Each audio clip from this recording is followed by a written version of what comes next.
PAC റിപ്പോർട്ടിന്റെ പശ്ചാത്തലത്തിൽ KC Venugopal മാധ്യമങ്ങളെ കാണുന്നു തത്സമയം.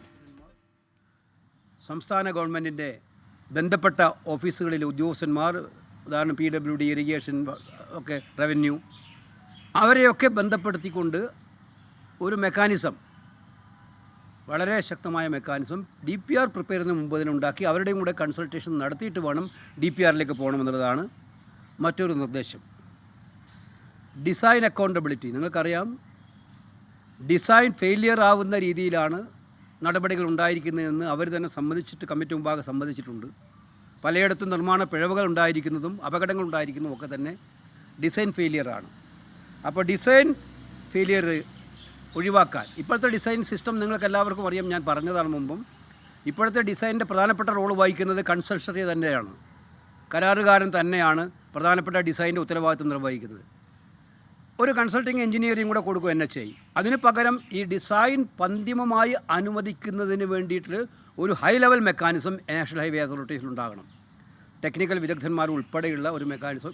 ഈ ഡിസൈനുകൾ 2000 കോടി, 3000 കോടി, 4000 കോടിയുടെയൊക്കെ പ്രോജക്റ്റുകൾ അനുവദിക്കുമ്പോൾ അതിൻ്റെ ഡിസൈൻ കൃത്യമായിട്ടും അതിന് അന്തിമ രൂപം നൽകുന്നതിന് ഒരു എസ്റ്റാബ്ലിഷ്ഡ് ടെക്നിക്കൽ അതോറിറ്റി ഉൾപ്പെടുന്ന സിസ്റ്റം ഉണ്ടാകണമെന്നുള്ളതാണ് മറ്റൊരു റെക്കമെൻഡേഷൻ.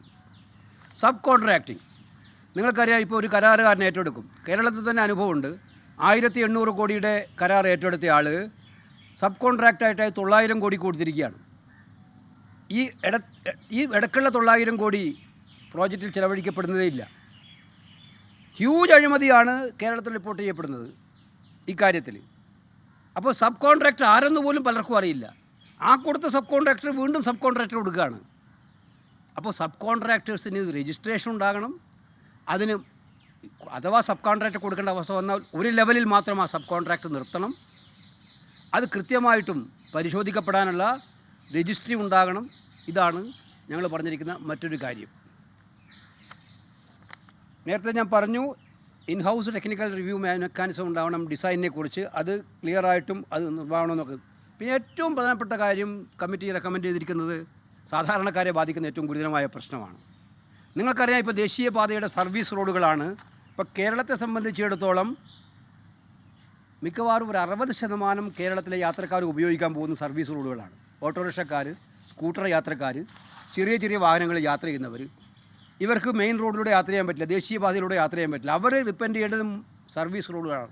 പക്ഷേ സർവീസ് റോഡുകളുടെ ക്വാളിറ്റി നിങ്ങൾ നോക്കിയാൽ അറിയാം, വളരെ താഴ്ന്ന നിലവാരത്തിലുള്ള ക്വാളിറ്റിയാണ് സർവീസ് റോഡ്. പേരിനൊരു സർവീസ് റോഡ് ഉണ്ടാക്കിയിട്ട് ദേശീയപാത പിരിയാണ്. അപ്പോൾ ഈ കാര്യത്തിൽ കൃത്യമായിട്ടുള്ള സ്റ്റാൻഡേർഡുകൾ വേണം സർവീസ് റോഡിനും. അതായത് കൺസ്ട്രക്ഷൻ ക്വാളിറ്റി നന്നായിരിക്കണം, ഡ്രെയിനേജ് ഫെസിലിറ്റി ഉണ്ടാകണം, കണക്ടിവിറ്റി കൃത്യമായിട്ടുണ്ടാകണം. ഇത് മാത്രമല്ല, ഇക്കാര്യത്തിൽ കൃത്യമായിട്ടുള്ള നല്ല നിലവാരം പുലർത്തുന്ന റോഡുകൾ സർവീസ് റോഡുകളാക്കി മാറ്റണം എന്നുള്ളതാണ് പ്രത്യേകമായിട്ടുള്ള ഒരു ശുപാർശ ഞങ്ങൾ സമർപ്പിക്കുന്നത്. ദേശീയപാതാ പദ്ധതികളിൽ CAG പരിശോധന വേണം എന്നായിരുന്നു പബ്ലിക് അക്കൗണ്ട്സ് കമ്മിറ്റിയുടെ റിപ്പോർട്ട്. കേരളത്തിലെ NH66 ഹൈവേ പദ്ധതിയിൽ സർക്കാർ അംഗീകരിച്ച തുകയും യഥാർത്ഥ ചെലവും തമ്മിൽ വലിയ അന്തരമുണ്ട് എന്ന് റിപ്പോർട്ടിൽ പറയുന്നുണ്ട്. PAC റിപ്പോർട്ടിന്റെ പകർപ്പ് നേരത്തെ 24 പുറത്തുവിട്ടിരുന്നു. അതിന് പിന്നാലെ public accounts committee chairperson KC Venugopal മാധ്യമങ്ങളെ കാണുകയായിരുന്നു. കേരളത്തിലടക്കം വലിയ രീതിയിലുള്ള ക്രമക്കേടുകൾ നടന്നിട്ടുണ്ട്.